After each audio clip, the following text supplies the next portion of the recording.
Hey, are you an architect or interior designer struggling with MEP or services designs for your project? Then I can help you out. Hi, I am Vicky, MEP design strategist, and I help architects and interior designers to make their design flawless on electrical, firefighting, HVAC, plumbing, as well the security systems. And it's time to tune in. And today's topic is how to cut down the costs on electrical wiring. For that, there are two parameters. First is conduiting, and the second is wiring. Right? Always run your conduit in a straight line, not here and there.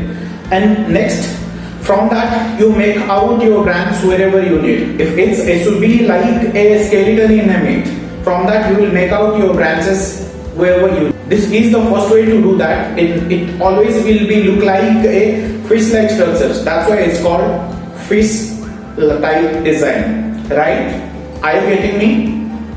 And second is run your cable at the lateral points, at the lateral lines, straight at the lateral lines. And from that, wherever you need your points to come on, you have to make out your branches from that. That's why it will make like a comb-like structure. That's why it's called a comb-like design. Always go with the two designs in terms of conduiting or any cable pathway design. It will save your cost in terms of budget. And second is the wiring. In wiring, there are two things to be taken care of. You can do it. It's very easy. Only two things to just evaluate yourself so that you can calculate the thing and save that budget. How many cables or wires can go through a conduit? If it's a 1 inch or 1.5 inch or 2 inch conduit, how many cables can go through that? That's the first point. And the second point is up to how many ampere a 1 square mm or 1.5 or 2.5 square mm cable can carry the current from one point to another. There are two things to be taken care of. Suppose a 1.5 cable is capable of carrying around 27 to 30 amperes of current. Suppose you are having a 100 numbers of 9 watt LED, right? 9 watt is the unit of power and current is the unit of ampere. First, to get clarified, a wire or cable has nothing to do with the watt or power. It's always related to the current. If it's a 9 watt power consumption in a single phase, then it will become around 0.5 amperes around. Then what it comes to, one 9 watt LED carries, one 9 watt LED need around 0.5 ampere of current. Then in 1.5 cable, since it can capable of carrying 30 amperes with it will go up to 60 numbers.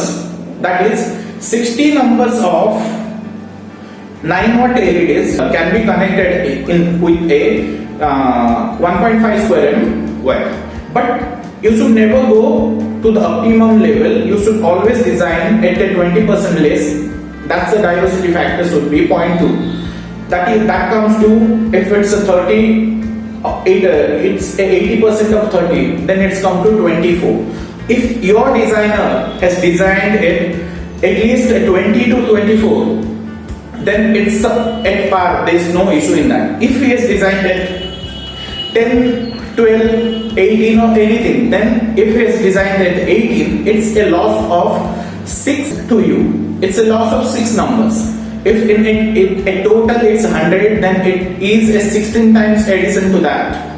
Understand? It's not a 16 time addition. It's the length of 16 cables. Understands?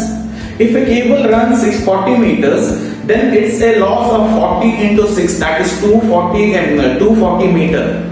It's 3 coils. Understand my point? You have to always take care on these two things in terms of conduiting and wiring. And the topic ends up here. If you are having doubt, let me know in the comment box. I'd glad to help you on that. For now, signing off. Bye bye. See you next.